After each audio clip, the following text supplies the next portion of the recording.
రాజనీతిలో చాణక్యులు లాంటి వారు, రాజకీయ ధురంధరులు.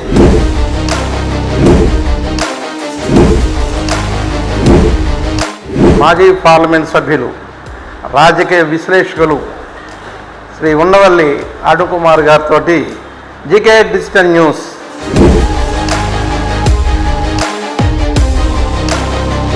టీడీపీ, జనసేన, బీజేపీ కలిపి పోటీ చేస్తామంటున్నారు. ఈ వైఎస్ఆర్సీపీ మీదకి వెళ్తే ఆ మూడింటికి ఫలితం ఏమో వస్తుందా?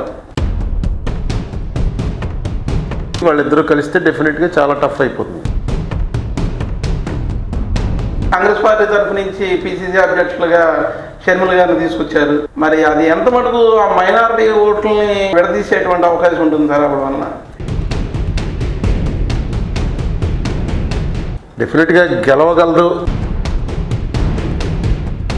తండ్రి కొడుకు పరిపాలనలో ఏది బెస్ట్గా అనిపిస్తుంది సార్ ఇప్పుడు?